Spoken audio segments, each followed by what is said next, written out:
Luego de haber visto en la clase anterior los ángulos y el movimiento de la Tierra alrededor del Sol, de ver cómo desde la Tierra se ven los solsticios y los equinoccios, también vimos las cuestiones que tienen que ver con la inclinación y las sombras, ¿sí?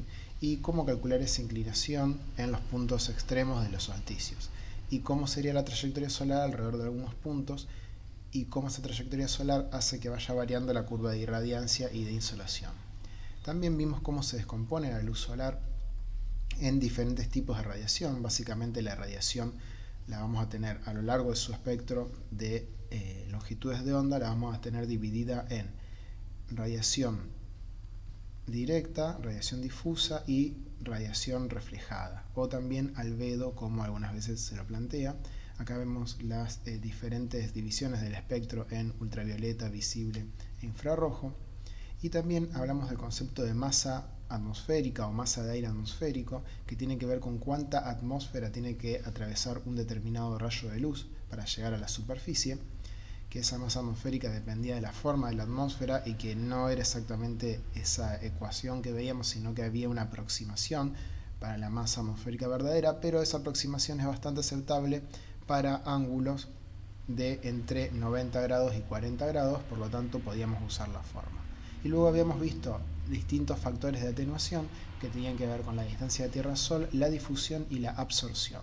Bien, habíamos visto que solamente nos iban a interesar las radiaciones desde 0,29 micrómetros hasta 2,5 micrómetros, y que esas componentes directas, difusas y reflejadas se podían tratar dependiendo de distintas características de la atmósfera, como eran la difusión por el aire, el agua y el polvo, que iba a dar una difusión total, y la absorción, que tenía que ver con la absorción del ultravioleta y el infrarrojo por parte del ozono, el vapor de agua y el dióxido de carbono. Y por otro lado, que existía una cierta turbidez en la atmósfera que se podía calcular gracias a ese coeficiente sigma. Y además de eso empezamos a ver los ángulos, que tenían que ver justamente con el distanciamiento mínimo entre colectores para poder efectuar esos cálculos, y para eso teníamos que conocer un poco el movimiento del Sol aparente, un movimiento siempre aparente, y definimos algunos ángulos como la latitud lambda, el ángulo cenital θ, y después definimos el ángulo con respecto a la horizontal φ, y también definimos el ángulo azimutal beta, la normal de la superficie, la normal del suelo, y cómo se calculaba el ángulo con respecto a la superficie y con respecto a un colector que tenga una cierta inclinación. Por eso habíamos definido el ángulo θ y el ángulo θs. Vimos que había planteos bastante complejos para definir la irradiación que iba a llegar, la irradiación promedio, para poder distinguir cuál era directa y cuál era difusa. Incluso había planteos que tienen que ver con el tipo de vegetación que hay en cada lugar, ¿sí? Para poder establecer distintos tipos de clima y tipos de vegetación. Eso nos va a permitir saber cuánta radiación va a llegar de forma directa, cuánta va a llegar de forma difusa y cuánta radiación va a perderse. Hay tablas correspondientes a la irradiación mes a mes de distintos lugares del planeta, y también habíamos visto gráficos de cómo poder plantear la concentración hora a hora de esa radiación en función de las horas a partir de la puesta de sol. Y luego vimos los cálculos para ver la fracción difusa de esa radiación, de cómo se calculaba, y también cómo se calculaba el albedo, que era básicamente cuánta radiación refleja la superficie terrestre. Y a partir de eso vimos los cálculos de radiación total y cómo se vinculaban con el ángulo cenital, es decir, con la desviación con respecto a la vertical del lugar del Sol. Y estas tablas nos iban a servir justamente para calcular cuánta radiación directa íbamos a poder captar. Bien. Estas tablas también se podían reemplazar por datos, por ejemplo los datos de la NASA, para lo cual vimos la página, en la cual nosotros podemos definir, por ejemplo, en este caso, acá la luz visible, por eso dice radiación de onda corta, bien, que cae directamente con un cielo despejado, ¿sí? Y ahí podemos definir cuánta radiación va a caer. En este caso vamos a tener la cantidad de energía en kilowatt hora por metro cuadrado por día. Bien, esas cuestiones se pueden ir calculando fácilmente o obteniendo la tabla, y además vimos el tema de la orientación con las brújulas y la corrección con la brújula a partir de la cual nosotros íbamos a construir una orientación óptima o nos íbamos a desviar de esa orientación óptima en función de las propiedades del lugar y de un sacrificio de eficiencia en función de comodidad o en función de abaratar la instalación o de hacerla más coherente con el espacio en el cual la estamos instalando.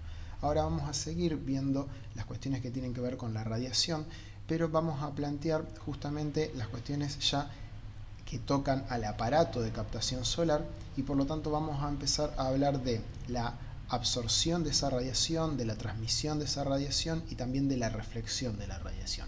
Para eso tenemos que empezar a hablar de cómo un cuerpo negro emite energía. Se habla de cuerpo negro al hablar de un material que va a absorber todas las longitudes de onda y por lo tanto va a poder emitir todas las longitudes de onda.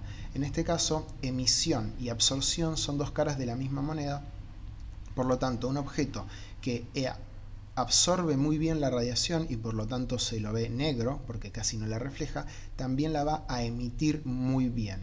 Entonces vamos a tener este coeficiente sigma, que es justamente el coeficiente de Stefan Boltzmann para un cuerpo negro, en el cual la irradiación que va a estar emitiendo va a ser proporcional a este coeficiente sigma, que acá vemos las unidades, son watts por metro cuadrado por grado Kelvin a la 4, multiplicado por la temperatura en grado Kelvin elevado a la 4. Es decir, un cuerpo va a irradiar energía en forma de radiación electromagnética proporcionalmente a su temperatura elevado a la 4. Es decir, que pequeñas variaciones, pequeños aumentos de temperatura van a ser muy significativos en la cantidad de energía que va a irradiar. Y cuerpos a baja temperatura van a irradiar muy poca energía y con que empiece a subir la temperatura de a poco, el nivel de la irradiación va a ser cada vez mayor.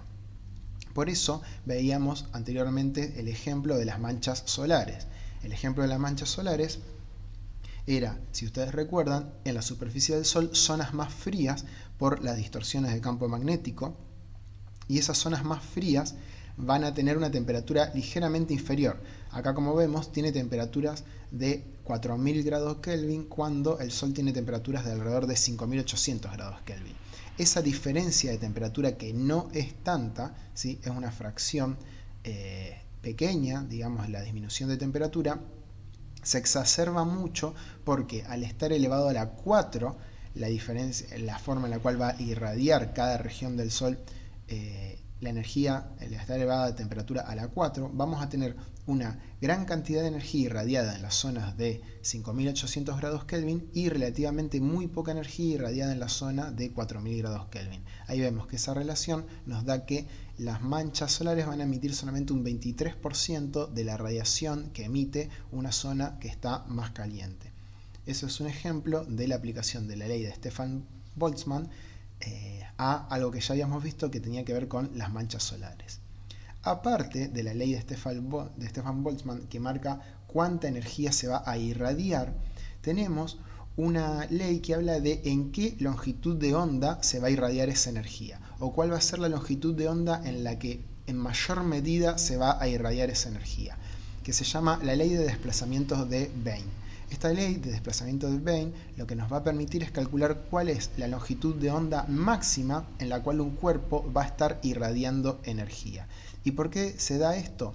Porque a medida que va aumentando la temperatura, acá vemos un gráfico en el cual de nuevo tenemos en el eje de las X la longitud de onda medida en micrómetros, como la solemos medir en micrómetros, y en el eje de las Y tenemos la cantidad de energía irradiada en watt por metro al cubo. Se da en watt por metro al cubo porque después hay que multiplicarlo por la superficie de metro cuadrado para obtener cuánta energía va a estar irradiando por cada longitud de onda específica. Por eso el metro está dividiendo 3 veces, porque está dividiendo por la superficie que después va a irradiar y está dividiendo por la distribución de cada una de estas longitudes de onda, que acá está en micrómetros, pero en realidad se puede expresar en metros también.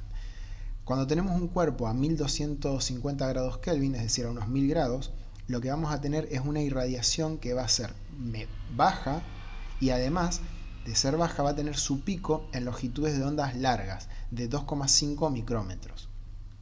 Sin embargo, va a emitir algo en el entorno a la luz visible, bien, que va a estar acá. Luego, a medida que aumenta la temperatura de ese cuerpo, va a emitir más cantidad de energía, va a irradiar más, pero también el pico de emisión va a pasar de los 2,5 micrómetros a los aproximadamente 1,8 micrómetros y luego 1,5 micrómetros cuando esa temperatura llega a los 2000 Kelvin. Ese pico de radiación, esa longitud de onda donde la emisión es máxima, se puede calcular gracias a la ley de desplazamiento de Bain. Esa ley entonces lo que nos va a permitir es poder calcular dónde va a estar irradiando un cuerpo, en general un cuerpo negro, para poder decir, bueno, tenemos tal tipo de emisión, infrarroja, visible, ultravioleta o incluso rayos X, rayos gamma, si la temperatura es suficientemente alta. Históricamente fue muy difícil determinar cómo se iba a distribuir esta curva de radiación, ¿sí? Cómo se iba a poder obtener esta curva de radiación, porque originalmente las cuentas daban que cuanto más corta era la longitud de onda, mayor tenía que ser la radiación. Hasta que Planck desarrolló esta ecuación que tenía en cuenta algunas cualidades que cuantizaban la energía y decían que el fotón solamente podía transmitir una cierta cantidad de energía en cuantos y por lo tanto no tenía que ser un espectro continuo de emisión. Esto en ese momento a Planck no le gustaba y era como una especie de truco o trampa que se estaba utilizando para poder establecer cuál era la ecuación en la cual se iba a emitir la energía, por lo cual introdujo la constante H, que es la constante de Planck, y si bien a él no le gustaba esta forma de expresar esta energía cuantizada, después se demostró que era correcta y dio origen a básicamente casi toda la física cuántica. La física cuántica nació gracias a esta ley de la radiación de Planck, en la cual Planck introdujo el concepto de cuantizar la energía que podía llegar a emitir. Esta explicación logró darle la forma correcta a estos espectros de emisión que son parecidos a los espectros de emisión del Sol. Bien, entonces, acá en este espectro de emisión nosotros vamos a tener que la cantidad de energía irradiada para cada longitud de onda específica va a ser igual justamente a esta ecuación, que tiene, entre otras constantes, a pi, a la constante de Planck, a la velocidad de la luz, c, que ya la habíamos visto antes, ¿sí? Y acá lo tenemos dividido justamente por la constante E, ¿sí? El número de Euler, elevado justamente a la constante de Planck por c, dividido la longitud de onda por k, que es la constante de Boltzmann, por la temperatura de ese cuerpo. Bien, y elevado a la longitud, y acá tenemos multiplicando la longitud de onda a la 5. Esto describía, ¿sí? Lograba describir la emisión o el espectro de emisión para cada longitud de onda en una determinada temperatura. Bien, esta es la ley de radiación de Planck. Acá tenemos que la longitud de onda se puede expresar con esta equivalencia y la cantidad de energía total irradiada, yendo desde las longitudes de onda igual a 0 hasta las longitudes de onda igual a infinito, se puede calcular mediante esta integral, ¿sí? Es una integral difícil de hacer, pero termina quedando este comportamiento en el cual de nuevo tenemos pi, la constante de Boltzmann, la velocidad de la luz y la constante de Planck por la temperatura elevado a la 4, ¿sí? Y esta constante que tenemos acá toda junta multiplicada termina siendo equivalente a la constante sigma que teníamos antes, que era la constante de Stefan Boltzmann. Es decir, a partir de la ley de radiación de Planck se puede determinar la ecuación de emisión de Stefan Boltzmann que habíamos visto antes, y también cuándo va a ser máxima esa emisión, para qué longitud de onda va a ser máxima. Esta longitud de onda, para saber cuándo va a ser máxima, se hace derivando esto en función de la longitud de onda y obteniendo cuándo esta ecuación da 0 para obtener el máximo. Es decir, la ley de radiación de Planck explicaba tanto la ley de Stefan Boltzmann como la ley de desplazamiento de Weiss. Si nosotros aplicamos la ley de Planck, ¿sí?, a el Sol, por ejemplo, vamos a tener que su longitud máxima, longitud de onda máxima, que es donde más va a emitir radiación, ¿sí?, la podemos multiplicar por la constante que teníamos antes dividido la temperatura. Esa temperatura son 5800 grados, perdón, 5800 grados Kelvin, ¿sí? Y cuando hacemos la cuenta nos da 500 nanómetros, que corresponde con las longitudes del color, las longitudes de onda del color verde, que coincide con lo que nosotros habíamos planteado anteriormente, de que el Sol tiene un espectro electromagnético amplio, pero que el máximo está centrado en el color verde. Y cuando planteamos cuál es la cantidad de radiación que va a emitir, la radiación neta que va a emitir el Sol, tenemos que multiplicar esa constante sigma, cuyo valor ya veíamos antes, por la temperatura del Sol a la 4, y nos va a dar que el Sol por cada metro cuadrado va a emitir 64 megawatts. Cada metro cuadrado de la superficie solar va a emitir 64,2 megawatts. Bien, para tener una idea, una central térmica eléctrica grande en nuestro país puede tener una potencia de alrededor de 800 megawatts. Es decir, que con unos 12 metros cuadrados de superficie del Sol ya tenemos la emisión equivalente a una central eléctrica entera, ¿sí? Esto de la superficie del Sol. Bien.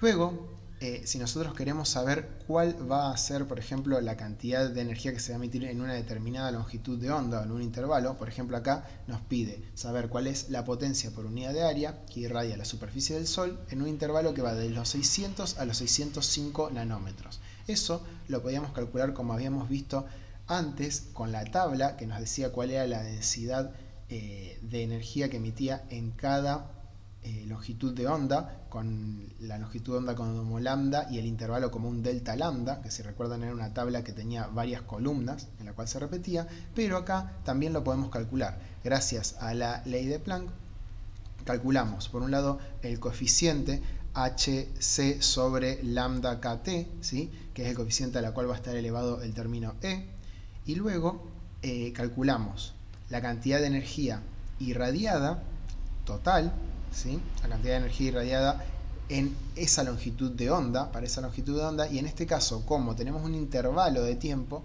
perdón, un intervalo de longitudes de onda, deberíamos integrar desde los 600 nanómetros hasta los 605 nanómetros. Esa integral es una integral complicada, pero lo que se puede hacer es una aproximación sacando cuál es la densidad o la intensidad para una longitud de onda intermedia de 602,5 nanómetros. Por eso acá tenemos 6,025 por 10 a la menos 7 metros. Estos son 602,5 nanómetros. Y eso nos da una densidad de potencia de 7,81 por 10 a la 13 watts por metro cúbico. Para saber cuál es la emisión en todo el ancho de esta longitud de onda, en este delta lambda que tenemos acá, hay que multiplicarlo por 5 nanómetros, que es el ancho de ese intervalo. Entonces todo eso multiplicado por 5 nanómetros, básicamente por 5 por 10 a la menos 9 metros, nos da 0,39 megawatt por metro cuadrado. Es decir, en este intervalo de colores, ¿sí? Que corresponden aproximadamente al amarillo, el Sol va a estar emitiendo 0,39 megawatts por cada metro cuadrado de superficie. ¿Bien? Estas ecuaciones, las ecuaciones de Planck, de Weiss, de Stefan Boltzmann, lo que nos va a permitir es ver cómo irradia energía el Sol, pero también cómo irradian energía otros cuerpos que no necesariamente están tan calientes como el Sol. Van a irradiar energía en lugar de en forma de luz visible, en forma de radiación infrarroja, pero también vamos a poder calcularlo. Una aplicación de la ley de Stefan Boltzmann a un cuerpo con una determinada área que irradia energía en forma de radiación infrarroja, la podemos ver acá. Acá nosotros tenemos de nuevo la constante de Stefan Boltzmann, ¿sí? Que tenemos este valor, 6,7 aproximadamente podemos usar por 10 a la menos 8 watts por metro cuadrado Kelvin a la 4, y lo único que necesitamos conocer es, aparte de esa constante, la temperatura del objeto, y luego, aparte de esa temperatura del objeto, lo tenemos que multiplicar justamente por la emisividad que tenga. Cada material tiene una emisividad diferente. Antes estábamos hablando de un cuerpo negro que emite perfectamente. En cambio, los objetos en general no tienen una emisividad total de uno, sino que tienen fracciones de emisividad. ¿sí? Entonces van a tener una emisividad menor a 1 y eso lo tenemos que multiplicar por el área, ¿sí?, de ese cuerpo, y así vamos a poder calcular cuánta energía está irradiando en forma de radiación infrarroja. Si nosotros vemos, vamos a encontrar en internet o en libros un montón de tablas de emisividad para diferentes objetos. Habíamos dicho que un cuerpo negro tiene una emisividad perfecta de 1, ¿sí?, pero otros cuerpos que sean suficientemente opacos van a tener emisividades también bastante altas. Sin embargo, objetos que son plateados o espejados van a emitir poco. Por ejemplo, el acero inoxidable. Bien, el acero inoxidable va a emitir poco. Acá vemos otra tabla en la cual tenemos otros materiales y vamos a ver que materiales que son espejados, ¿sí?, van a emitir poco. Por ejemplo, una hoja de acero o el aluminio, ¿sí? El aluminio, que tiene una superficie áspera, va a tener un coeficiente de emisividad bastante bajo, bien, comparado con otros elementos que van a emitir mucho, van a comportarse más parecido a un cuerpo negro, ¿de acuerdo? Entonces, lo que vamos a tener es este coeficiente E de emisividad, y con ese coeficiente E y la ecuación que veíamos antes, vamos a poder calcular cuánta energía va a estar irradiando ese objeto. Vamos a ver un ejemplo para poder calcularlo. Les recuerdo que mucha de la teoría y del ejemplo que estamos viendo hasta ahora está en el libro de física Sierra-Szymanski, que está en el Drive, así que lo pueden consultar directamente de ahí si quieren profundizar más en cuanto a estas leyes y en cuanto a cómo se van aplicando y su origen. Bien, acá nosotros, por ejemplo, tenemos en un ejemplo una lámina delgada de acero, ¿sí?, que tiene 10 centímetros de lado. Es decir, es un cuadradito de acero de 10 centímetros de lado que está a 800 grados centígrados. Al estar a 800 grados centígrados va a estar al rojo vivo. Bien, entonces va a emitir infrarrojo, pero también va a emitir luz visible. Nosotros entonces con esta lámina de acero, si queremos saber cuánta energía va a estar irradiando en forma de radiación electromagnética correspondiente al infrarrojo y al visible, tenemos simplemente que reemplazar el área. En este caso van a ser 0,02 metros cuadrados porque estamos considerando que la lámina está emitiendo en sus dos caras. Cada cara tiene 0,01 metro cuadrado, es decir, 0,1 metro por 0,1 metro, y está multiplicado por 2 porque tiene dos lados.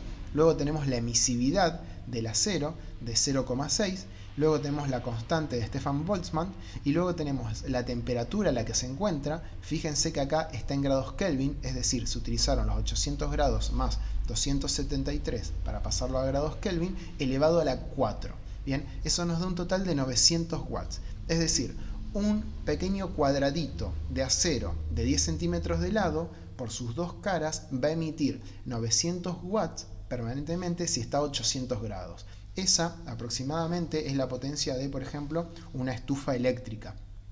Bien, una estufa eléctrica, si consta de una lámina de acero, una estufa eléctrica hipotética que constara de una lámina de acero que esté a 800 grados y por lo tanto esté al rojo vivo, ¿sí?, va a lograr emitir en forma de radiación. No estamos hablando de conducción y convección aún, solamente estamos hablando de radiación infrarroja y visible, en este caso 900 watts.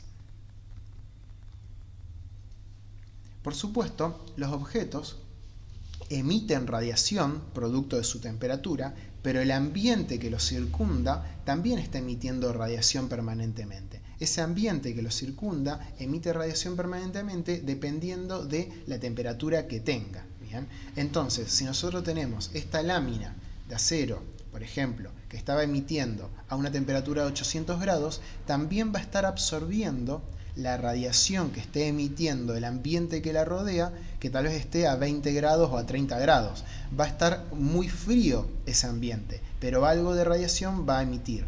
Por lo tanto, nosotros tendríamos que a la radiación que emite la lámina restarle la radiación que absorbe por el ambiente. Para restarle la radiación que absorbe por el ambiente, habría que restarle de nuevo la superficie a través de la cual absorbe, bien, por su coeficiente de absorbancia, en este caso, es decir, cuánto va a absorber, por la constante de Stefan Boltzmann. En este caso, cuando tenemos lo que está emitiendo menos lo que está absorbiendo, simplemente sacamos factor común todos los términos menos la temperatura y nos queda que el balance neto de calor por radiación va a ser la temperatura de la placa menos la temperatura a la 4 menos la temperatura del ambiente a la 4. Bien, entonces muchas veces cuando veamos el balance térmico por radiación, recuerdo que acá no estamos hablando todavía de convección y conducción, estamos hablando de solo de radiación, vamos a ver que a veces está expresado como la temperatura a la 4 menos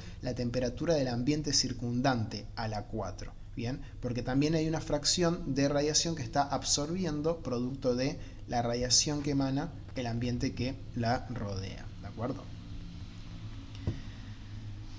Ahora que sabemos que los objetos van a absorber y van a emitir radiación, tenemos que tener en cuenta que además de emitir y absorber, también la van a reflejar y la van a transmitir. Bien, esto es algo que hacen todos los materiales. Todos los materiales en cierta medida reflejan la luz, la absorben, la transmiten y también emiten en función de la temperatura a la cual se encuentran. No importa el material que sea, no importa si es un material transparente o si es un material opaco, no importa si estamos hablando de un pedazo de vidrio, de un espejo o de un pedazo de plástico opaco. Una cantidad de radiación van a reflejar.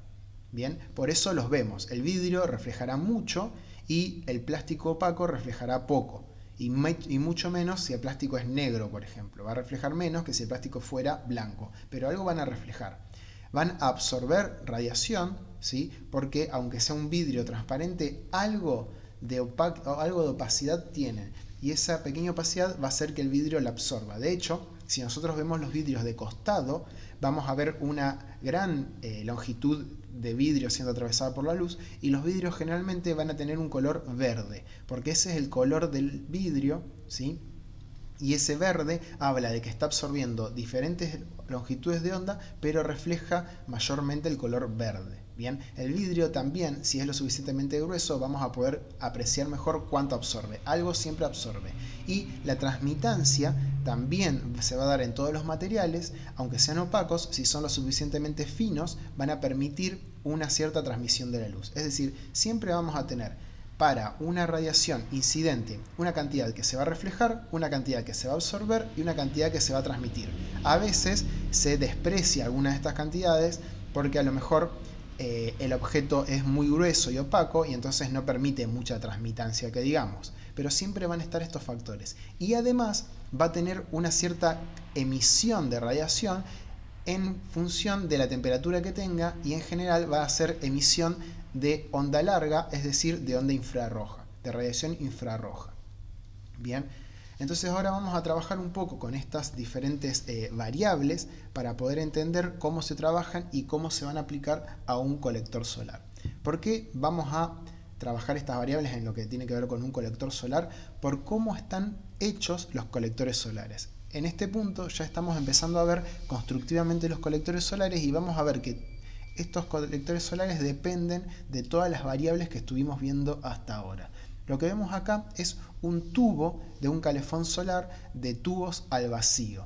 Básicamente hay dos tipos diferentes de calefones solares. Ustedes van a poder ver calefones solares que tienen tubos y calefones solares que tienen placas planas. Los calefones solares que tienen tubos básicamente tienen un tubo que se ve con este aspecto y que en realidad es un tubo que tiene dos capas, una capa externa que es transparente y una capa interna que es oscura.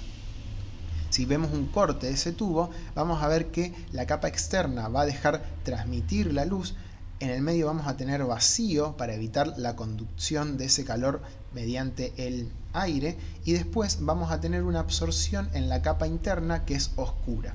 Más adelante vamos a ver exactamente cómo están constituidas esas capas, cuál es el tipo de pintura, cuál es el tipo de vidrio. Pero básicamente esta es la estructura de un tubo de vidrios al vacío, en el cual se da transmisión, absorción y reflexión de la luz. Por eso tenemos que aprender cómo funciona.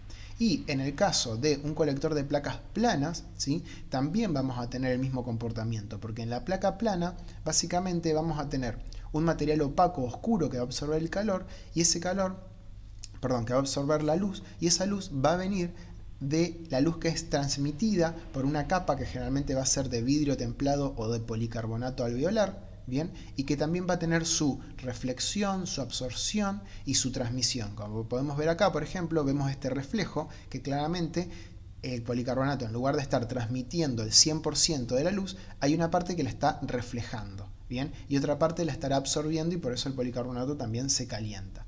Entonces, estas variables que vamos a analizar ahora tienen que ver justamente con el comportamiento de cada uno de los materiales de un calefón solar, ¿bien? Y tenemos que pensar aplicadas justamente a eso. Así como antes veíamos los diferentes ángulos y las diferentes ecuaciones aplicadas al rendimiento, a la captación de la radiación solar, ahora también vamos a ver cómo los materiales reaccionan diferente a las diferentes radiaciones, también aplicadas a un calefón solar, ¿bien?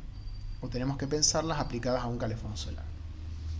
Básicamente, para cada longitud de onda, los materiales van a tener distinta capacidad de transmitir, reflejar o absorber. En este caso particular vemos un gráfico que está hablando de las propiedades de las plantas, ¿sí? Imagínense la hoja de una planta. Bien, en la hoja de una planta, para cada longitud de onda que va desde los colores, desde el ultravioleta prácticamente, o de los colores azules, ¿sí? Hasta los colores visibles que vemos acá y luego hasta el infrarrojo, ¿sí? Recordemos que la longitud de onda, lo visible termina para nosotros en los 0,8 y luego el resto es infrarrojo. Vamos a tener distintas absorciones que básicamente en la longitud de onda visible lo que absorbe es la clorofila, ¿sí? Que es lo que va a convertir la luz visible en energía química, y luego vamos a tener una absorbancia producto del agua que va a absorber la radiación infrarroja, ¿sí?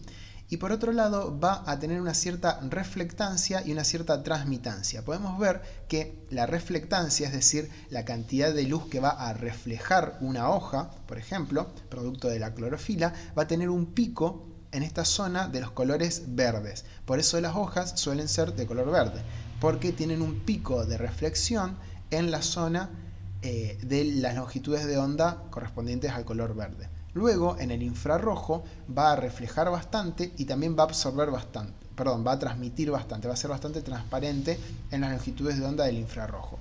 Y luego el agua va a absorber casi todo en las longitudes de onda del infrarrojo de ondas más largas. Bien, lo que tenemos es que cuando nosotros sumamos en cualquier longitud de onda, ¿sí? Nos paramos, por ejemplo, en la longitud de onda de 1,6 micrones.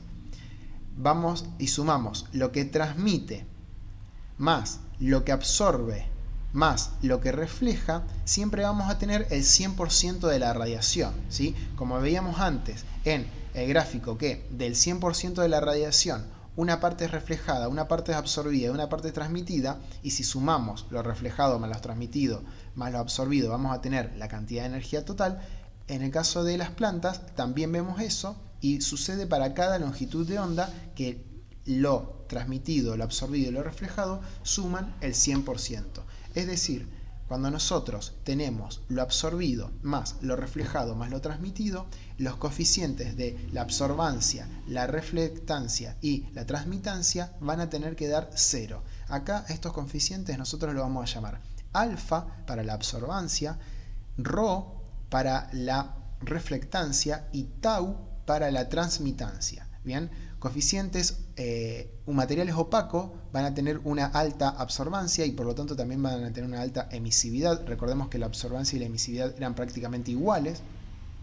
Materiales muy espejados o claros van a tener una alta reflectancia, es decir, el coeficiente de ρ va a ser alto, y materiales translúcidos o muy transparentes van a tener un coeficiente tau muy alto. Pero entre los tres siempre van a sumar 1, van a sumar la totalidad de la radiación. Algunos van a absorberla mucho, algunos van a reflejarla mucho y algunos la van a transmitir mucho. Pero todos van a tener un coeficiente, una suma de coeficientes que entre todos van a dar 1.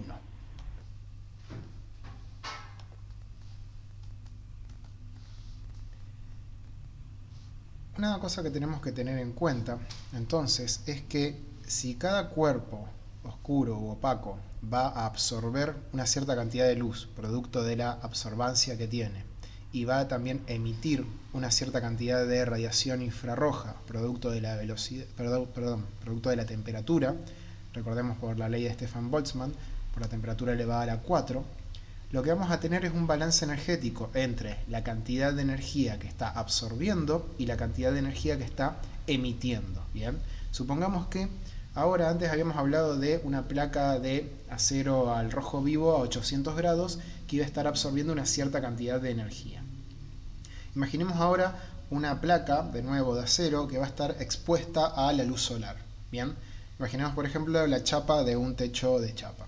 Esa chapa, ¿sí?, va a estar expuesta a la luz solar y va a estar absorbiendo justamente radiación de onda corta, de luz visible, que es la que llega de la radiación de la luz solar. Recordemos que estamos hablando aproximadamente de 0,39 micrones hasta unos 2,5 micrones de longitud de onda. Bien, esa es la radiación que corresponde a la emisión de cuerpo negro de un objeto como el Sol, que está a 5800 grados Kelvin. Esa placa va a estar recibiendo entonces una cierta cantidad de radiación que la podríamos simplificar como alrededor de 1000 watts por metro cuadrado, ¿sí?, que es una cantidad de irradiación razonable por lo que habíamos visto en las curvas anteriores. Esa chapa no va a absorber totalmente la radiación, va a absorber solamente una fracción que depende de su absorbancia en el rango de la luz visible.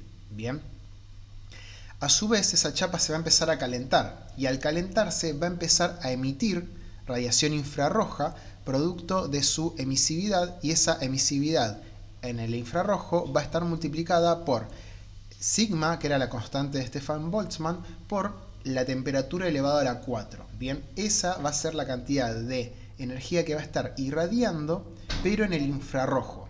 Bien, entonces va a llegar a un equilibrio, es decir, va a absorber la misma energía en luz visible que la que irradia en el infrarrojo cuando llegue a una cierta temperatura, que va a ser esa temperatura de equilibrio. Esa temperatura de equilibrio para una chapa en un techo de chapas suele ser de alrededor de entre 50 y 80 grados, dependiendo de la temperatura ambiente. Por supuesto, acá estamos simplificando varios factores, entre ellos la conductividad térmica con el medio que la rodea, por ejemplo abajo, y la convección que produce el aire. Bien, porque el aire también por convección va a extraer algo de calor. Pero nosotros, gracias a esta ecuación en la cual igualamos lo que absorbe de radiación multiplicado por su absorbancia a lo que emite por su temperatura, por la constante de Stefan Boltzmann, multiplicado por su emitancia, vamos a poder despejar la temperatura de equilibrio y lo tenemos acá. Bien, la temperatura de equilibrio va a ser igual a la razón entre la absorbancia en la luz visible sobre la emitancia en el infrarrojo, multiplicado por la cantidad de radiación que le llega por metro cuadrado, dividido la constante de Stefan Boltzmann, todo eso la raíz cuarta, ¿sí? A todo eso le hacemos la raíz cuarta y nos va a dar la temperatura. Siempre recordemos que esta temperatura va a estar en grados Kelvin. Esto que nosotros estamos haciendo nos va a permitir saber a qué temperatura se va a calentar una placa de un colector si nosotros despreciamos las pérdidas por convección. Y esto lo podemos llegar a hacer si despreciamos las pérdidas por convección si tenemos un colector que va a estar al vacío o que va a estar abajo de un vidrio, ¿sí?, que va a estar evitando esas pérdidas por convección. Si ustedes prestaron atención, antes yo había dicho que la absorbancia y la emitancia eran prácticamente iguales, eran dos caras de la misma moneda. Un objeto opaco va a absorber mucho, pero también va a emitir mucho. Sin embargo, en la ecuación anterior usamos no el mismo valor de la absorbancia y la emitancia, sino que usamos la absorbancia para el visible y la emitancia para el infrarrojo. ¿Por qué usamos esto? Porque hay determinados materiales que van a tener una absorbancia diferente para la luz visible que para el infrarrojo lejano. Estos materiales se van a llamar materiales selectivos. ¿Qué es lo que van a hacer? Van a ser muy absorbentes en la luz visible y en el infrarrojo cercano, es decir, para valores de lambda menores a 3 micrómetros, pero van a tener una muy baja emitancia, es decir, van a absorber poco y emitir poco en el infrarrojo lejano, es decir, para temperaturas que tienen que ver con las temperaturas ambientes o hasta 100, 150 grados. Por lo tanto, estos materiales van a ser muy buenos porque van a absorber mucho en la luz visible y a emitir poco en el infrarrojo. Van a ser mucho más eficientes. Prácticamente todos los materiales que se utilizan como colector tienen estas características. Un alfa alto para valores de lambda menores a 3 micrómetros y un epsilon, una emitancia baja para valores de lambda mayores a 3 micrómetros. ¿Bien? Por otro lado, si nosotros vemos la reflectancia de estos materiales, recuerden que es la letra Rho, lo que simboliza la reflectancia, estos materiales para la luz visible van a ser muy poco reflectivos, es decir, van a ser muy opacos, porque van a absorber casi toda la luz visible. Sin embargo, en las longitudes de onda más larga, de 3 micrómetros hacia arriba, van a ser muy reflectivos, es decir, van a tener una alta reflectancia, pero también muy baja emitancia. ¿Bien? Por ejemplo, esto se comportaría en el visible, como se comportaría, en el infrarrojo, como en el visible se comporta un espejo. Un espejo tiene una muy alta reflectancia, pero absorbe muy poco, entonces se enfría poco. Por eso, en el interior de los termos, las caras de vidrio están pintadas con una pintura metalizada plateada. ¿Para qué? Para que tengan una alta reflectancia y una muy baja emitancia. ¿Bien? Entonces emiten muy poca radiación y el termo pierde poca energía producto de la radiación infrarroja emitida. Así como tenemos materiales absorbentes que son selectivos, con alta absorbancia en el visible y baja emitancia en el infrarrojo lejano, vamos a tener materiales que son transmisores selectivos. Nos van a interesar que transmitan mucho, que tengan un tau muy alto en las longitudes de onda menores a los 3 micrómetros, como vemos acá, y tau muy bajo en las longitudes de onda inferiores a 3 micrómetros. ¿Por qué? Porque, por ejemplo, si es el vidrio que está cubriendo un colector, nosotros vamos a querer que ese vidrio transmita toda la luz visible, pero no deje escapar la radiación infrarroja que emite la placa interna que está caliente. Entonces va a generar un efecto invernadero. Algo parecido veíamos en el comportamiento de la atmósfera, cuando veíamos cómo es la radiación solar que llega a la superficie de la Tierra, y decíamos que la atmósfera dejaba pasar la luz visible, pero en el espectro infrarrojo tenía vapor de agua y dióxido de carbono que no dejaba escapar las radiaciones infrarrojas al exterior. Acá tenemos un comportamiento parecido en un transmisor selectivo. ¿Bien?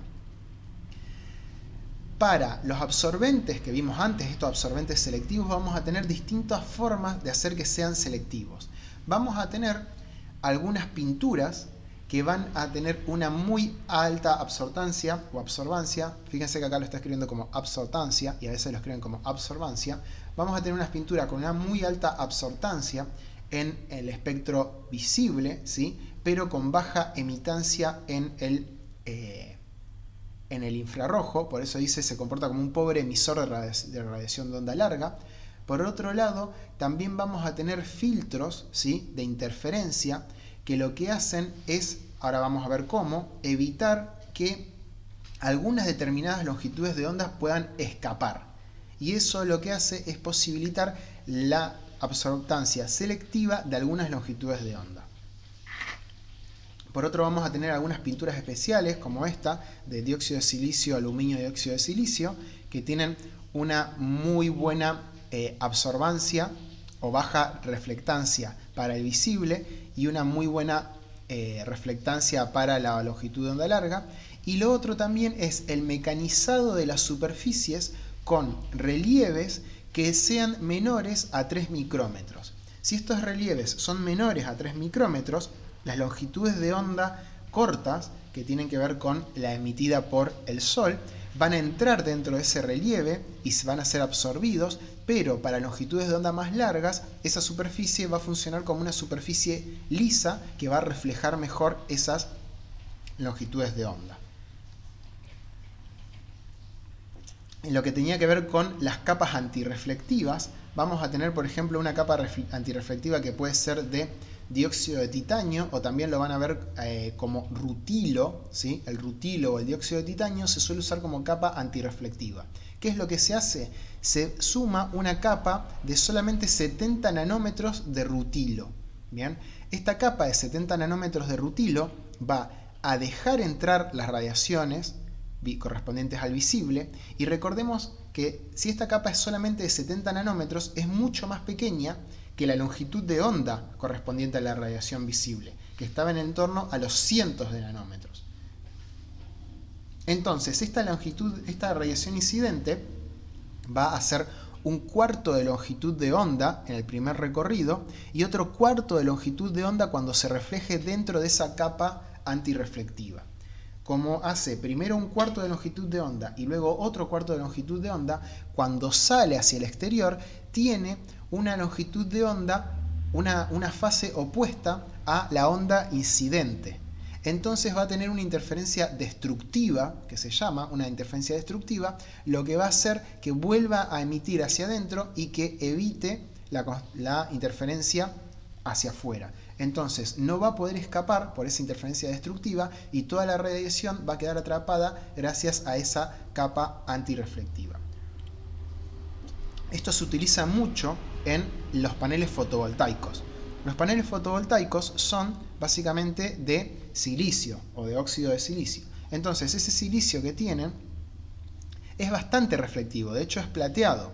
Sin embargo, en una capa muy fina y transparente de dióxido de titanio, de rutilo, de solamente 70 nanómetros, lo que vamos a tener es que va a generar interferencia destructiva, ¿sí?, en torno a estas longitudes de onda que están centradas, ¿sí?, en el visible o que están muy cercanas al visible, y esa interferencia destructiva va a hacer que la capa plateada de silicio cubierta por una capa transparente de dióxido de titanio se vea en realidad de un color oscuro, producto de la interferencia destructiva de todas estas longitudes de onda, y solamente escapen algunas longitudes de onda que corresponden a los azules y violeta. Por eso los paneles fotovoltaicos se ven con un tono oscuro azulado, porque tienen, si bien son plateados en realidad con una capa transparente de dióxido de titanio, tienen esta interferencia destructiva que hace que se vean plateados.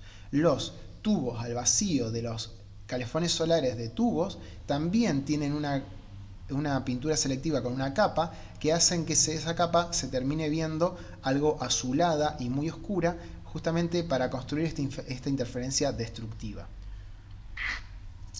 Este espesor no es exactamente un cuarto de longitud de onda, sino que hay que afectarlo por el coeficiente de refracción, producto de la ley de Snell, que nos habla de cuánto se frena la luz al atravesar este material. Por ejemplo, en el caso del rutilo, del dióxido de titanio, ustedes pueden consultar tablas de coeficiente de refracción y van a ver que es de alrededor de 2,6, 2,62.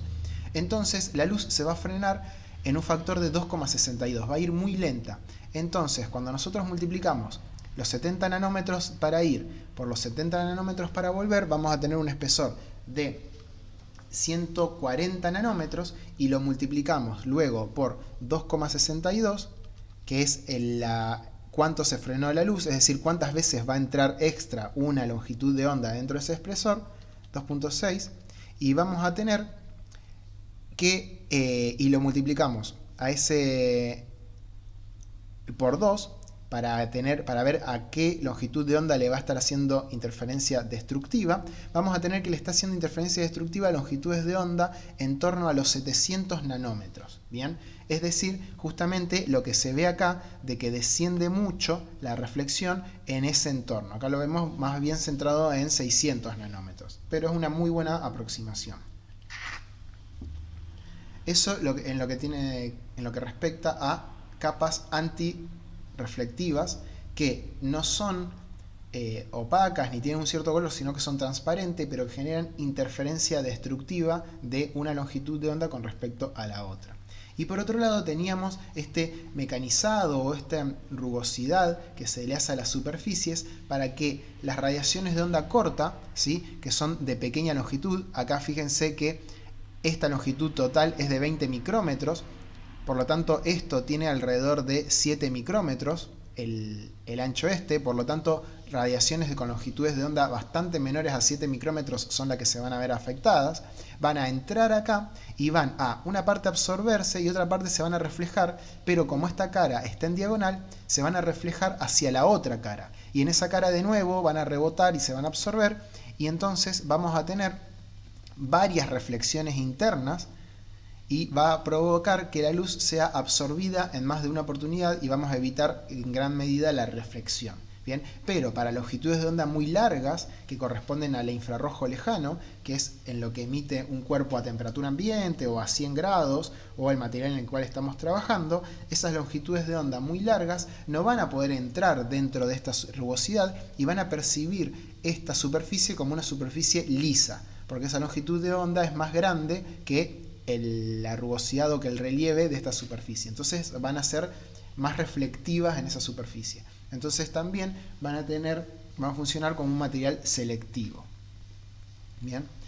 Por otro lado, hasta ahora estábamos hablando de cómo absorbían estos materiales. Por otro lado, cuando veamos materiales que van a tener cierta transmisión, como son los materiales transparentes, como el vidrio, nosotros lo que vamos a tener es en la interfase entre el aire y el material un fenómeno que se llama fenómeno de refracción y que mediante la ley de Snell, que la vemos acá, que vincula los índices de refracción de cada material, que tienen que ver con cuánto se frena la luz en cada material. Por ejemplo, el índice de refracción del vidrio es de alrededor de 1,5, porque la luz, que era alrededor de 300.000 km por segundo, en el vidrio es de alrededor de 200.000 km por segundo, viaja más lento dentro del vidrio, entonces el índice de refracción va a ser de alrededor de 1,5.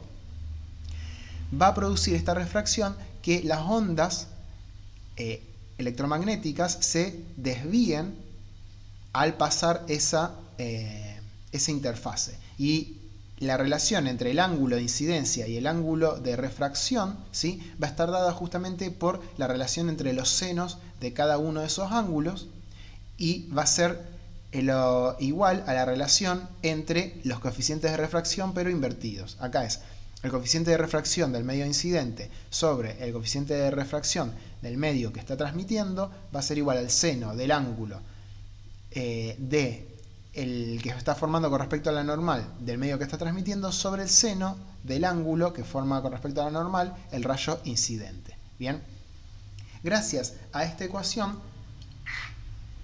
se puede determinar qué fracción va a ser reflejada. Bien, la cantidad reflejada va a estar dada justamente por esta ecuación, que es bastante compleja. No vamos a desarrollarla y poner de dónde sale, pero esta ecuación que refleja tiene básicamente dos componentes, que tiene que ver con la polarización de la luz. Una componente en la dirección en la cual se está incidiendo el ángulo y otra componente en la dirección transversal, de polarización transversal.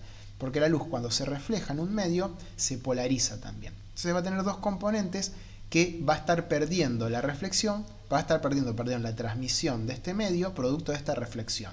Bien, entonces acá vamos a tener una reflexión en el medio que nosotros queremos que sea lo más transmisor posible, producto justamente de los ángulos que forman y producto de el coeficiente de refracción de este medio.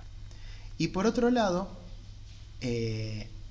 también vamos a tener un coeficiente que tiene que ver con la opacidad del medio, ¿sí? Antes de ver esto, vamos a ver que dentro de un medio en el cual entra un rayo de luz, una parte es reflejada y otra parte es transmitida, al pasar por la otra interfase, de nuevo va a haber una parte reflejada y otra parte transmitida hacia la otra interfase. Nosotros queremos que todo esto sea lo máximo posible, lo que se transmite sea lo máximo posible. Cuando nosotros vamos sumando cada una de estas componentes, vamos a tener una serie infinita en realidad, porque esto reflejado vuelve a reflejarse y transmitirse, y acá de nuevo se refleja y se transmite, y acá de nuevo una parte atraviesa y otra parte se transmite. Entonces, cuando hacemos todas estas componentes y las sumamos, vamos a tener que el tau de reflexión, ¿sí?, lo que es efectivamente lo que se suma a la transmisión, es este coeficiente que tenemos acá, un 1 menos la reflectancia, el ρ, sobre 1 más la reflectancia. Bien, esto es el resultado de resolver esta serie que tenemos acá. Eso por el lado de la fracción que se refleja. Y por otro lado, una vez que el rayo de luz incide, vamos a tener que el medio no es perfectamente transparente, sino que tiene una cierta opacidad. Por eso va a tener una cierta absorbancia, ¿sí? Y esa absorbancia va a ser mayor cuanto mayor sea la longitud que tiene que atravesar en ese medio. Bien, entonces en esta cubierta transparente vamos a tener un coeficiente K, que se llama coeficiente de extinción, que tiene que ver con cuánto se va a estar absorbiendo por longitud, por unidad de longitud. Bien, entonces, si tenemos un espesor L y lo multiplicamos, lo dividimos por el coseno del ángulo θ2, que es el ángulo que forma con la normal este rayo que vemos acá, el rayo AB, vamos a tener la longitud total que va a atravesar, y si esto lo multiplicamos por el coeficiente de extinción, ¿sí?, que es diferente para cada material, vamos a poder obtener mediante E elevado a eso que acabamos de definir, cuánto de esa transmisión va a ser absorbida, ¿bien? Para, en este caso, una cubierta, una sola capa. Esto que vemos acá, les recuerdo siempre, está con más detalle en el libro de Pedro Fernández Díez de Energía Solar, por si quieren repasarlo. Entonces vimos que la transmisión va a ser interferida en parte por lo que se refleja, que lo calculamos acá, a cuánto es lo que se está reflejando en total, y otra parte va a ser interferida por lo que absorbe ese medio transparente. Entonces, multiplicando tanto lo que se refleja por lo que absorbe, vamos a tener cuánta energía es extinguida, digamos, al atravesar esa superficie transparente.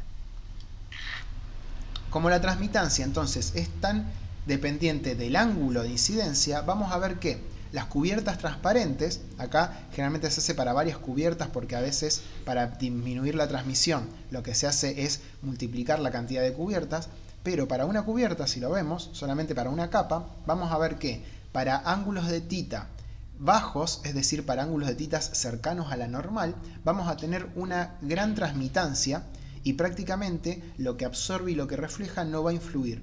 Pero para ángulos de θ que van entre los 40 y los 50 grados ya empieza a disminuir, y disminuye mucho para ángulos de θ que están de 60 grados en adelante. Es decir, nosotros, todas las cubiertas transparentes que tenemos en los distintos captadores de energía solar, nos van a permitir absorber radiaciones que llegan bastante perpendiculares a esa cubierta transparente, pero no nos van a dejar absorber las radiaciones que llegan bastante de costado. Si ustedes hacen memoria, probablemente en algún momento deben haber estado contra una ventana, ¿sí? Suele pasar en el colectivo que uno está contra una ventana viendo la ventana y va a ver que la ventana, que es de vidrio transparente, se ve como si fuera un espejo.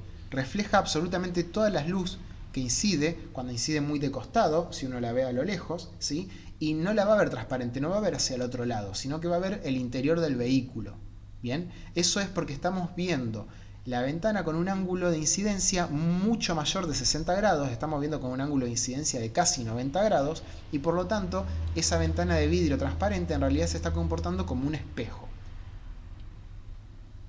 Lo que nos tiene que hacer concluir esto es que en realidad los ángulos de incidencia que tengan un alto valor, porque no inciden perpendicularmente a la superficie de captación, van a ser en gran medida reflejados.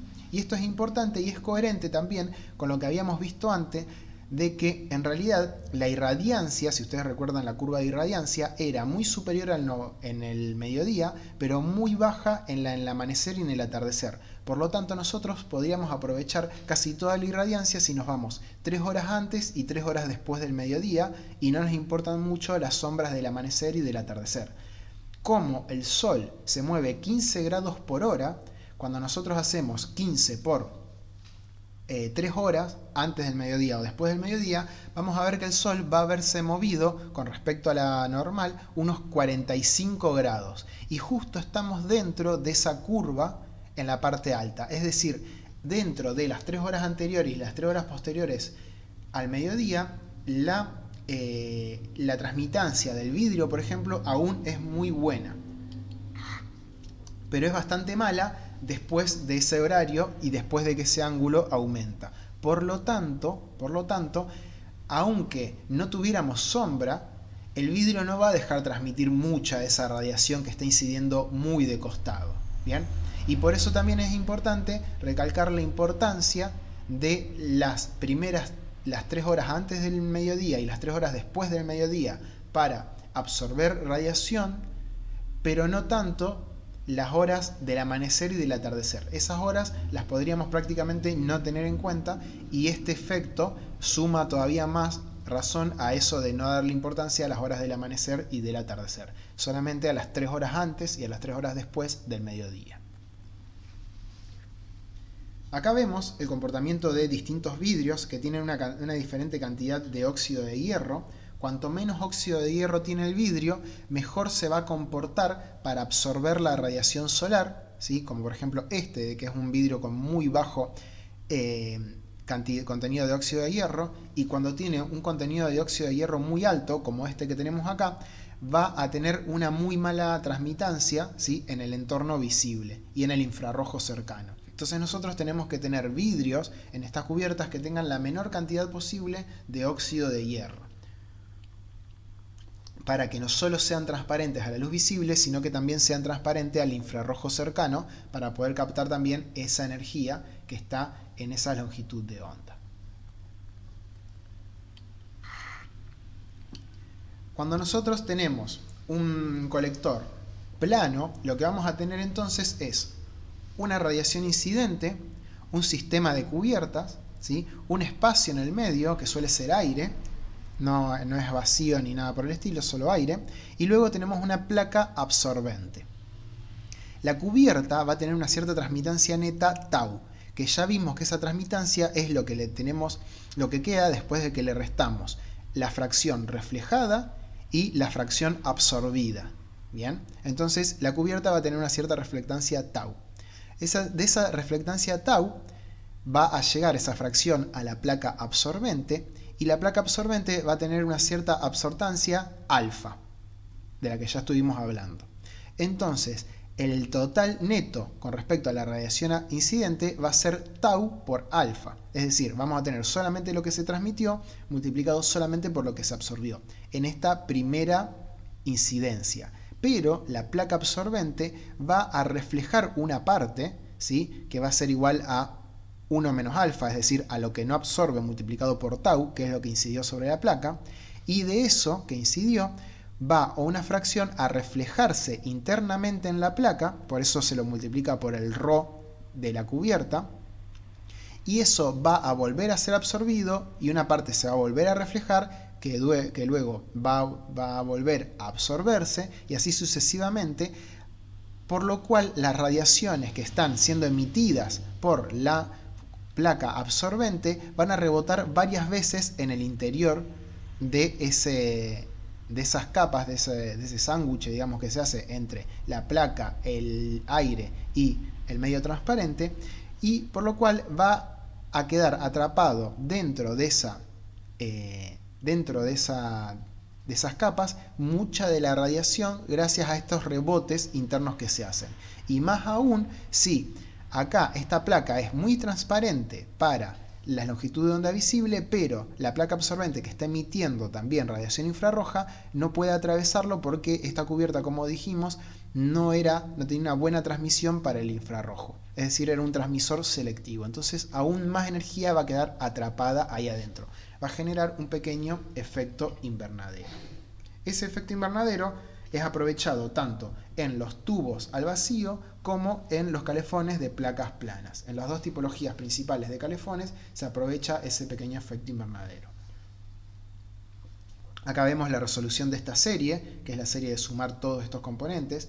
Obviamente el primer componente es el de más peso y los siguientes componentes pesan bastante menos, pero acá básicamente vemos cómo calcular el peso inicial, y vemos que este coeficiente que tenemos acá vale menos que 1, por lo tanto tau por alfa va a estar dividido por un valor menor a 1, y por lo tanto la cantidad neta de energía que se va a absorber es bastante mayor a tau por alfa.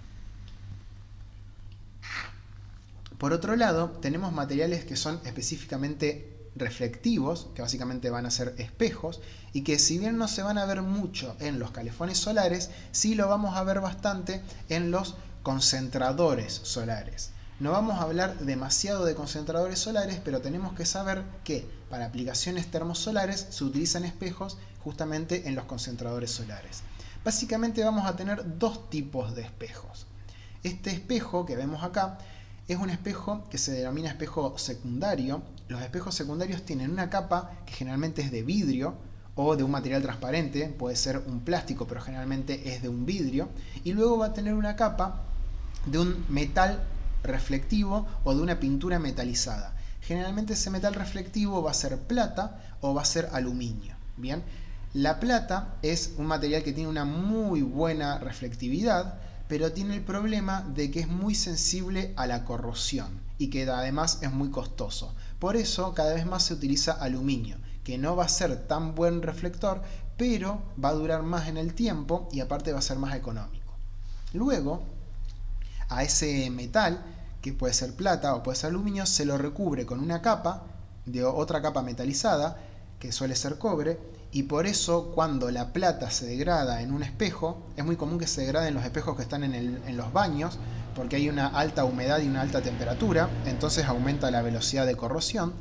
Lo primero que vamos a ver es un poco la placa esa de pintura de cobre, ¿sí? Ese cobre que vemos ahí se va a ver rojizo. Si ustedes prestan atención, la parte plateada se va a ver claramente espejada, plateada, después va a haber una zona negra, que es la zona de óxido de plata, y después van a ver una zona rojiza o cobriza, que justamente es esta capa que se suele utilizar de cobre. Y después va a haber distintos recubrimientos, que van a ser pinturas, generalmente sintéticas, van a ser algún tipo de polímero, algún tipo de plástico, para proteger aún más las capas metálicas de la corrosión. Este tipo de espejos son los espejos más comunes, ¿bien? Esta plata es depositada en general mediante un precipitado químico, ¿sí? Que involucra nitrato de plata, que va a reaccionar y depositar la plata. Y a veces hay otros espejos que involucran un metalizado mediante medios físicos, generalmente por vapor de algún tipo de metal. Eso con respecto a los espejos primarios. Pero también existen, espejos secundarios. Pero también existen espejos primarios, ¿sí? Espejos primarios en los cuales la capa plateada no está atrás del vidrio, sino que está sobre el vidrio, ¿bien? Y se lo recubre solamente con una pequeña pintura plástica para protegerla de la corrosión, ¿sí? Y este espejo se denomina primario, donde la superficie especular está del lado exterior, es decir, de donde incide la luz, y no del lado interior del vidrio. ¿Bien? Entonces estos espejos son espejos primarios. Los espejos primarios tienen una mejor reflectividad, se comportan mejor, pero son muy sensibles a la corrosión.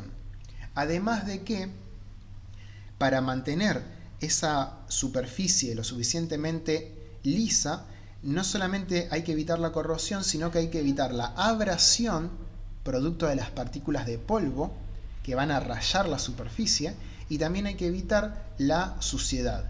Y para evitar la suciedad necesariamente hay que lavar el espejo, y ese lavado también implica un desgaste, una cierta corrosión. Hay que tener en cuenta, una cierta abrasión. Hay que tener en cuenta que el polvo atmosférico es muy abrasivo, porque el polvo atmosférico generalmente son micropartículas de algún material que está en la tierra o en las rocas. Así que suelen ser micropartículas de materiales que tienen óxido de silicio, óxido de aluminio. Es como si fuera una arena muy fina. El polvo, la simple tierra que vemos en las superficies, es muy abrasiva. Por lo tanto, cuando esa superficie es rozada con polvo, se raya y pierde la capacidad de reflejar especularmente. Y si queremos limpiarlo, hay que limpiarlo de una manera en la cual se remueva el polvo sin arrastrar ese polvo contra la superficie, para evitar que esa superficie se raye aún más. En definitiva, lo que estuvimos viendo hasta ahora, ya arrancando desde la radiación solar hasta la forma en la cual los materiales reaccionan frente a esa radiación, nos va a permitir entender teóricamente y también resolver algunos problemas que involucren justamente la interacción entre todos estos materiales que componen los captadores de energía solar térmica con la radiación incidente. Y también evaluar cuánta radiación infrarroja de onda larga van a estar emitiendo los materiales que estén a una cierta temperatura. Todos estos balances energéticos se necesitan para entender el comportamiento en general de los colectores de placas y los colectores al vacío. Haciendo un rápido repaso de lo que vimos hasta ahora, en esta etapa, vimos que tenemos la ley de Stefan-Boltzmann, que nos marca cuánta energía se va a irradiar por un cuerpo negro a una determinada temperatura, ¿sí? Con esa temperatura a la 4 y la constante de Stefan-Boltzmann multiplicándolo. Tenemos el valor ahí. Vimos el ejemplo de las manchas solares, de por qué se ven más oscuras las manchas solares. Vimos cuál es el pico de emisión, en qué longitud de onda se da en función de la temperatura, ¿sí? Con la ley del desplazamiento de Bain. Por eso esta ley de desplazamiento de Bain aplicada al Sol nos daba que iba a emitir en un pico de los 550 nanómetros, ¿bien? Pero si lo vemos para emisiones de, por decir algo, una placa que está a 70 grados captando luz solar, ese pico de emisión va a estar en una longitud de onda mucho mayor. ¿Bien? Estamos hablando de 6, 7, 8 nanómetros o más. Bien, acá veíamos el ejemplo y después veíamos la ley de radiación de Planck, que muestra cómo es esa distribución espectral para distintas temperaturas con distintos objetos que se asemejan a un cuerpo negro. Y esto generaba las curvas de emisión espectral para distintos cuerpos a distintas temperaturas. Y derivando esa ecuación encontrábamos un 0, y ese 0 correspondía a la longitud de onda mayoritaria, ¿sí? Y también si la integrábamos íbamos a poder obtener la cantidad de energía total irradiada por esa ley de radiación de Planck, que iba a ser igual a la ley de Stefan-Boltzmann que veíamos al principio.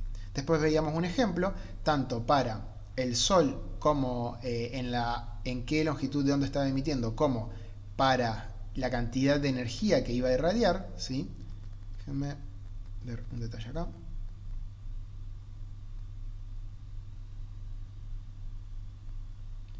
Bien, acá lo que falta es multiplicar por dividir por la temperatura. Ah, no, está multiplicando acá. Bien, si nosotros queremos hacer, por ejemplo, cuál es la longitud de onda en la cual va a estar emitiendo, ¿sí?, un cuerpo que esté a alrededor de 100 grados centígrados, lo que tenemos que hacer es hacer 2.9 dividido 1000, porque esa es la constante para la ley de desplazamiento de Bain, dividido la temperatura, que son 100 grados centígrados, pero en Kelvin, es decir, 373 grados, ¿sí?, nos va a dar que va a estar emitiendo en torno a los 7 micrómetros, u 8 micrómetros, que era aproximadamente lo que habíamos nombrado hace un momento. Bien, bueno, y veíamos para el Sol que cada metro cuadrado del Sol, gracias a la ley de Stefan-Boltzmann o a integrar la ley de Planck, iba a estar emitiendo 64,2 megawatt por metro cuadrado. Y luego habíamos visto un ejemplo en cuanto al espectro de emisión solar, ¿sí?, en particular en una longitud en un delta lambda arbitrario, que era de los 600 a los 605 nanómetros, cuánta energía se estaba emitiendo, y luego aplicamos la ley de Stefan-Boltzmann para un material cualquiera que tiene una cierta área y una cierta emisividad. Vimos las tablas de emisividad para los diferentes materiales y con esa emisividad nosotros podíamos calcular cuánta energía iba a estar emitiendo básicamente por radiación cualquier objeto a una determinada temperatura si nosotros conocíamos su emisividad y su superficie. Y vimos que esa emisividad en realidad era un balance entre lo que llega del ambiente y lo que emite ese objeto. Y que todos los cuerpos tenían para cada radiación incidente una fracción que reflejaban, una fracción que absorbían y una fracción que transmitían, además de su emisividad propia de la temperatura que iban a tener. Vimos que esto se aplicaba a los tubos al vacío y también se aplicaba a los colectores de placas planas. Vimos el ejemplo en el caso de las plantas y la clorofila, en la cual la transmitancia, la absorbancia y la reflectancia siempre iban a sumar 1, ¿sí? Por lo tanto, siempre íbamos a tener esta equivalencia de que alfa más rho más tau van a ser siempre igual a 1, ¿bien? Y esto nos permitía calcular también el equilibrio, la temperatura de equilibrio de una placa expuesta a la radiación solar, por ejemplo, calculando justamente cuánto la absorbancia en el visible iba a igualar la emitancia en el infrarrojo multiplicado por sigma multiplicado por la temperatura a la 4. Vimos después materiales selectivos que iban a tener una alta absorbancia en el visible pero una baja emitancia en el infrarrojo, y también vimos transmisores selectivos que iban a tener un alto tau, una alta transmitancia en el visible pero una muy baja transmitancia en el infrarrojo, iban a tener una alta reflectancia en el infrarrojo, ¿sí? Vimos cómo distintas superficies se podían hacer selectivas, a veces con capas antirreflectantes y a veces con texturados en el orden de las longitudes de onda de las que estábamos hablando, ¿sí? Y después vimos que la transmitancia no iba a ser total, sino que iba a haber una parte reflejada y una parte absorbida. La parte reflejada la calculábamos mediante la ley de Snell, ¿sí?